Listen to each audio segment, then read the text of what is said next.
아주 선회해가지고 노무현 대통령도 그러셨다고 그러고요.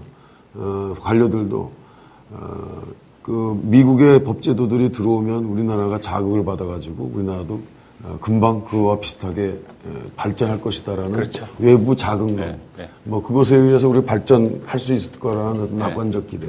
이게 세계가 어떻게 사이클로 맞아가지고 그냥 한미 FTA는 괴물 덩어리가 한강 위에서 그냥 괴물이 그냥 확 나타난.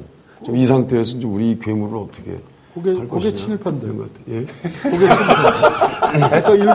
그러니까 낙후한 조선의 전제군주 제도를 버리고 개명한 일본의 그 의회 제도도 수입하고 그게 개화지 않습니까? 그래서 북강병도 하고 자 일본 바다 저 조그만 게 청나도 꺾고 러시아도 꺾고 우리도 빨리 저 선진 제도를 수입해서 우리 그 부국강병을 일으키자. 개화파들 중에 이런 사람도 있었습니다. 불편하게 외교 군사 같은 건 우리가 하지 말고 일본에 맡기고 우리는 우리나라의 발전을 위해서 애를 쓰자. 이렇게 주장하는 사람도 있었거든요. 근데 상당히 그 당시에 그 말이 설득력 있는 지식인의 말처럼 통용되었습니다. 그 사회에서. 그러니까 지금 말씀을 들으니까 그런 생각이 팍 드는 거예요. 근데 정말로 궁금한 건 텔레비 혹은 라디오 들으신 분들을 위해서 말씀드리는 건데 이게 정말 누가 처음 하자고 그런 겁니까 이게? 정말 궁금한 건 그거예요. 진짜로 그 처음 하자고 한 거는 1980년대 미국입니다. 경제 논리로만 따지면 그때 했으면 이익이 있을 수도 있습니다. 그때 했으면. 경제 논리로만 따지면. 근데 그러다가 그 미국이 접었죠. 언뜻 꺼냈다가 접었는데 그게 이제 수면 밑으로 쭉 흐르다가 IMF 전후에서 한 번 더 우리 쪽에서도 이야기가 나왔다가 또 다시 수면 밑으로 가다가 잠깐 이거 중요한 얘기예요. 한국 IMF 무렵에 우리나라 쪽에서 얘기가 나왔다는 건 누구한테 나온 거예요? 청와대입니까? 그것이 관료들이죠. 재경부 관료들. 예, 관료들 쪽에서 나왔어요. 이름을 얘기할 수 있습니까? 한덕수. 역시 올드보이의 귀환이었어요. 그러다 다시 또 수면으로 잠수를 하거든요. 그러다가 아까 이야기한 투자협정이 이게 깨지고. 한미 투자협정. 잠시 이렇게 방황하다가 FTA라는 옷을 다시 갈아입고 완전히 다시 갈아입고 등장을 한 거죠. 그럼 이번에는 누가 제안했어요? 노무현 정부에. 그래 따지면 우리가 하자고 한 건 맞아요. 누구예요? 그 김현종이죠. 네. 그런데 지금 현재는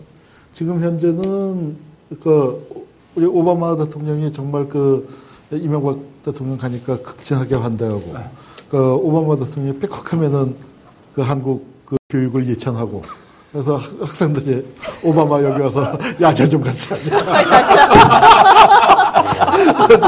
학생들이 그러는데 어쨌거나 한국을 자주 언급하고 있습니다. 오바마 뭐라고 그래? 언급하고 있는데 그 전에 가령 노무현 부시 때는 미국이 그렇게까지 적극적이지 않고 오히려 한국이 유리하게 하자고 미국이 뭐 이렇게 좀 하는 듯 했다가 이게 입장이 확 바꿔서 그러니까 미국이 굉장히 적극적으로 나가는데 그러니까 거기서 제가 이제 궁금한 게 두 가지예요. 우선 그러면은 그동안에 어떤 뭐 재협상입니까? 추가 협상입니까? 그걸 뭐라고 불러야 할지 모르겠습니다만 그런 과정을 통해서 이른바 이익의 균형이라고 저쪽에서 흔히 쓰는 그 말이 현격하게 오바마가 서두를 만큼 미국 쪽으로 갔는지 하나 하고 그 다음에 이제 또 하나 그 궁금한 거는 그러니까 그 미국이 그렇게 하는 이유가 이게 이제 한국이 우리 그 전에 이영 교수 모시고 그 얘기할 때도 그 비슷한 얘기를 했었던 것 같은데 여기서 어떤 미국 입장에서 유리한 거 잘 만들어갖고 전 세계에다가 다 야 한국도 했잖아 하고 팔아먹으려고 그 하는 이게 우리가 이제 글로벌 민폐 국가가 민폐 국가의 어떤 모델이 되기 때문에 그렇게 하는 건지 참 옆에서 근데 이게 한미애들 자꾸 협상이라 부르는데 사실은 잘 보면요 이게 협상 아닌 게 이게 2002년 미국 통상법을 읽어보면은 기가 막힙니다. 그 통상법에 있는 내용이 그대로 한미애들 그대로 들어가 있어요. 그러니까 미국의 공무원들이 여기 가서 협상을 하잖아요. 그거는 결과적으로 자기 이 통상법을 받을래 말래의 문제예요. 왜냐하니까 그 통상법 안에 협상의 챕터 구성도 그대로 돼 있어요. 그 다음에 협상의 원칙 그대로 다 나옵니다. 그러니까 그걸 받으면은 FTA 되는 거고. 예. 공부 좀 합시다. 자, FTA를 한국에 처음 제안한 건 80년대였다. 정확한 날짜는 모르지만 그건 모릅니다.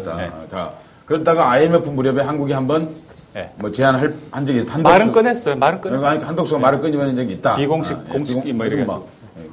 낸 적이 있다. 그랬다가 잠잠했다가 다시 노무현 정부가 되어서 노무현 정부의 아무개가 누군지는 모르겠지만 아무개가 다시 이 제안을 했다라는 거죠. 그렇죠. 그런데 지금 여기 내용은 어그리먼트로 되어 있는데 그 내용을 보면 사실상 미국의 통상법이라고 하는 그 통상법에 있는 그 조항이나 그 구성안 그대로를 한국에 요구하고 있고 그걸 관철시켜냈다 사실상 그 얘기인 거죠.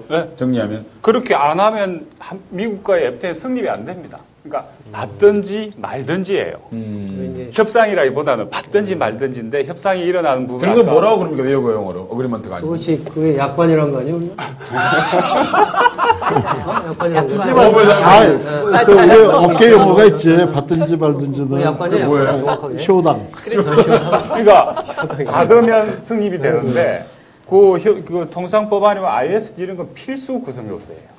호주는 어떻게 빠져나갔을까 그럼? 그건 처음부터 협상할 때 그거 빼고 그런데 거기에 대해서 영어권 국가라고 하는 데 대해서 이게 조금 다릅니다. 우리는 보듯이 안 보는 거죠. 호주하고는. 하여튼 앵글로색슨이고. 우리가 좀 다른 거죠. 약간의 오리엔탈리즘도 있다고 봐야 돼요.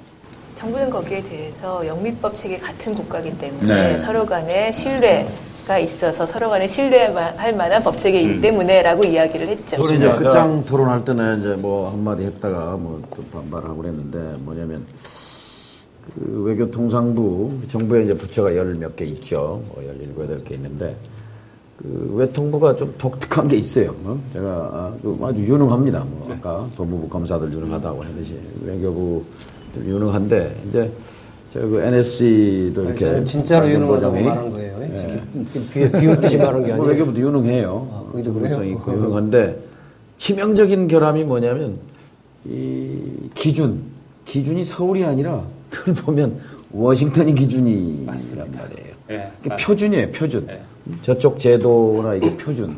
그러니까 금방 이제 미국의 통상법을 그대로 뺏긴 게 한미 FTA다라는 것처럼 저쪽에 표준이니까 우리를 그쪽에 맞추는 것이 이게 선진화고 이게 애국이고 거기에서 이 비극이 시작된 거다 이런 느낌이 들어요. 도무지 구제 가능성이 없을 정도로 그렇습니다. 알겠습니다. 이 질문도 제가 하나 해보고 싶어요. 이 질문도 한번 해보고 싶은데요. 그러니까 미국이 현재까지 전 세계적으로 FTA를 체결하거나 추진하는 나라들이 어떤 나라들인가? 제 느낌으로는 좀 미국이 좀 쉽게 말해서 데리고 노는 나라들 아닌가? 남미의 몇 나라, 파나마, 콜롬비아, 아시아의 멕시코, 중동에 있는 나라들, 중동 이스라엘도 체결돼 있습니까? 근데 궁금한 건요. 그리고 전 장관님, 평소에 토론 나가서 이렇게 하셨으면 굉장히 인기 좋았을 텐데요. 그때는 이렇게 해가지고 오늘처럼 굉장히 심각한 이거 중요한 문제이기 때문에 이야기한 거예요. 근데 아니 지난번 서울시장 선거 나가서 이렇게 말씀하시고 굉장히 인기 좋았을 텐데 그랬어요. 사회자가 다르잖아. 사회자. 사회자 때문에. 근데 그런 점에서 그러니까 무슨 EU 국가라든가 일본이라든가 일본이 지금 한미 FTA가 체결된 데 대해서 부러워합니까? 그런다고 지금 말하잖아요. 그걸 일본이 자기들이 먼저 할 텐데. 그러니까 실제적으로 지금 세계 강대국들은 미국하고 FTA 체결하거나 무슨 협상하고 있는 나라 아무도 없잖아요? 없습니다. 캐나다가 유일하게 조금 그렇죠. 제대로 산 나라고 나머지 보면은 모로코, 요르단, 바레인, 파나마, 콜롬비아, 싱가포르. 콜롬비아는 미국의 그 중남미 정치의 거점입니다. 우파 독재 국가가 독재 정권이잖아요. 그 다음에 모로코 같은 나라는 모로코 겁니다. 테러와의 전쟁할 때, 테러와의 전쟁 그 전후, 그거 맞을 겁니다. 그때 미국이 파병하잖아요. 군대를 보낼 때 그때 원숭이 부대를 보내줬어요. 원숭이. 몽키. 포탄 있고 건지가 먼저 보내. 아니, 그는 그 지뢰 탐진가 그거 하러. 그렇게 이렇게 미국이 그 전쟁할 때 도와준 나라들 있잖아요. 동물학대 아니에요? 그렇죠. 그러니까 그다음에 요르단 이런 나라도 요르단 이런 나라도 중동의 미국 다 거점들이에요. 미국 거점들. 조그만 거점들. 그래가지고 이게 글로벌 네트워킹을 하는 거죠. 근데 그 중에 이제 캐나다는 좀 다르죠, 아무래도. 훨씬 이전부터 미국과 캐나다는 이스라엘하고 FTA 하고 난 그 직후에 따로 FTA를 했어요. 제일 처음 한 게 제대로 된 FTA가 캐나다가 처음입니다. 그때 ISD가 들어갑니다.